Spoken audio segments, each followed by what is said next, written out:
All right, welcome back. Today on The Explainer, we're diving into some data that, honestly, completely flips the script on how we think about wealth creation. We're looking at the quiet, unglamorous, step-by-step blueprints that are actually working for everyday people right now. So if you're a little burned out on hearing about overnight crypto billionaires, flashy tech founders, and, those overnight social media success stories, you are absolutely in the right place. Let's pull back the curtain and explore what's actually working behind the scenes. Let's kick things off with a pretty wild statistic. 47%. That is the exact percentage of millionaires who built their wealth by owning a business. But hold on, because the types of businesses they own, they are absolutely nothing like what you see trending on your timeline. We're not talking about viral lifestyle brands or the next big Silicon Valley unicorn. No, these businesses are hiding right in plain sight. The data actually paints a pretty stark contrast. Over on one side, you've got your tech startups and your trendy dropshipping empires. And let's be real, those are characterized by high drama, cutthroat competition, and, frankly, massive failure rates. But on the flip side, you have the so-called boring businesses. We're talking local laundromats, self-storage facilities, vending machine routes.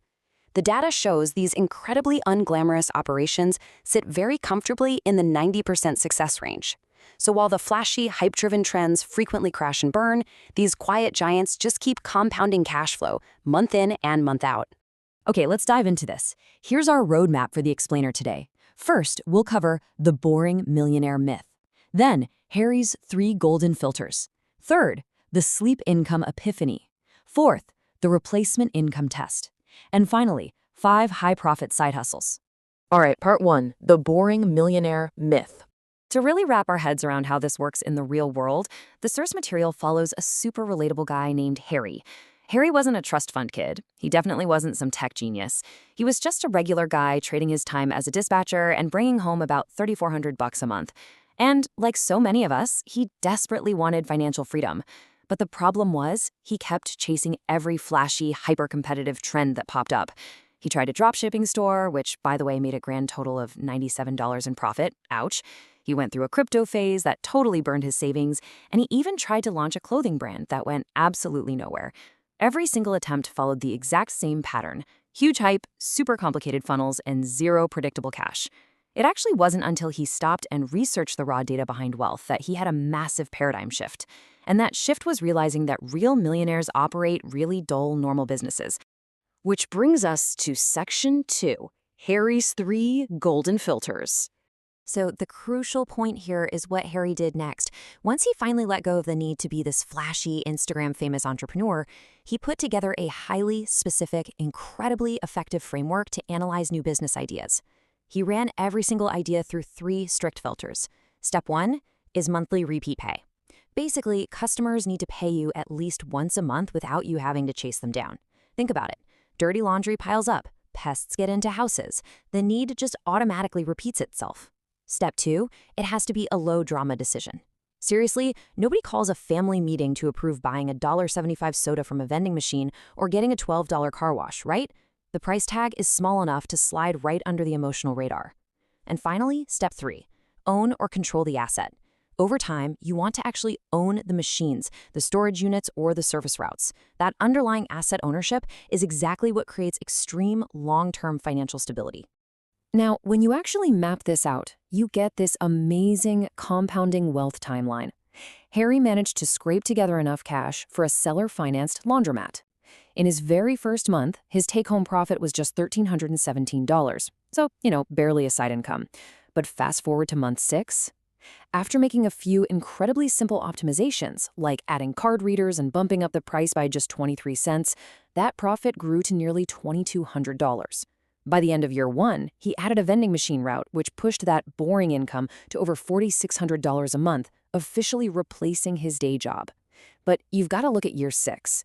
By reinvesting his profits and buying a stake in a self-storage facility, his net worth actually crossed the $1 million mark. It just goes to show the slow, steady compounding of boring assets will absolutely outpace the hype of an overnight success story every single time. Moving on to part 3. The sleep income epiphany.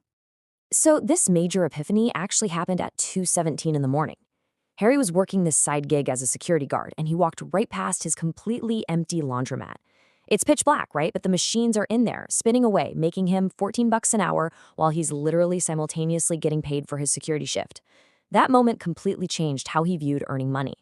It perfectly echoes Michael Gerber's philosophy, which is, the businesses that survive aren't built on hustle, they're built on systems that run without you. We call this the system principle. And the source data completely backs this up, showing that businesses with automated systems boast a staggering 98% success rate. Compare that to the massive 80% failure rate that manual, hustle-based operations see in their very first year. And this brilliantly illustrates the fundamental difference between trading hours and building systems. Look, trading hours requires you to actually be there. Whether you're driving for a rideshare app or pulling weekend shifts as a bartender, you're essentially just building yourself a second job. And honestly, that usually just steals your health and leads straight to hustle burnout. Building systems, on the other hand, means creating a highly scalable machine that runs 24/7.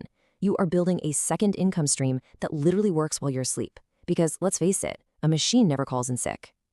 Right, so following that 2:17 a.m. realization, Harry launched what he called his sleep income investigation and uncovered some phenomenal business models that completely decouple your time from your money. Think about ATM machines yielding up to $1,500 a month for maybe 30 minutes of restocking work. Vending routes pulling in $300 to $600 per machine every single month. Then there's print on demand, which gives you incredible margins with literally zero physical inventory because a third party handles all the printing and shipping. Digital products are huge too, offering infinite scale because you build a course or a template once and you can sell it forever. Self-storage is basically the ultimate automated facility, high revenue ceilings and almost zero employee overhead. And finally, Airbnb arbitrage, where you automate bookings for short-term rentals without even needing to own the property yourself. Every single one of these relies on automated processes, not manual hustle. Next up is part 4, the replacement income test. To bring all these abstract concepts back down to earth for a second, we really need to look at this fairly dismal number, $200. That is the median monthly income for side hustles in America right now. And while a whopping 72% of people say they need a secondary income just to keep their heads above water, most folks tackle the problem by just trading more of their precious hours for tiny, exhausting returns. We really need a much, much better standard for how we value our time. Which brings us to the actual test. I want you to ask yourself, can this side hustle hit half of your monthly paycheck in under 10 hours a week? If the answer is yes, boom, it passes the replacement income test.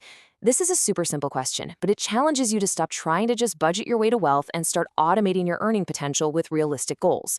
Because remember, if it takes more than 10 hours a week, you haven't built a system, you've just bought yourself a second job. And finally, Section 5, 5 high-profit side hustles.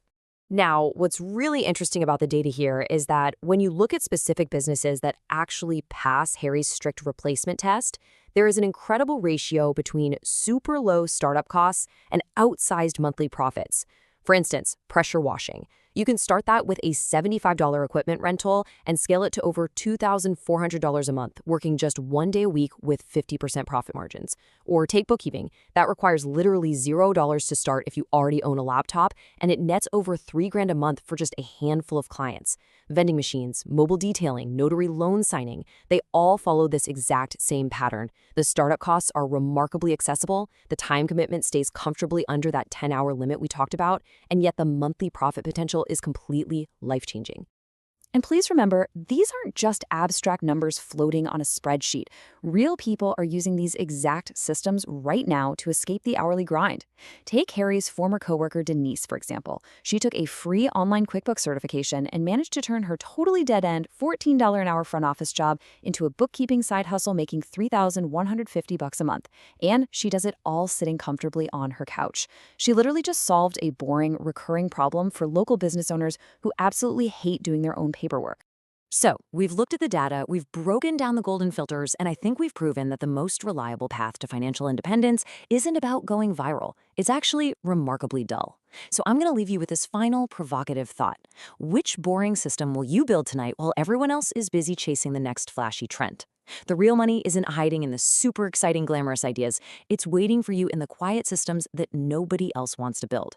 Start small, take a tiny, boring step today, and just let the compounding do the rest. Thanks so much for joining me on The Explainer, and I'll catch you next time.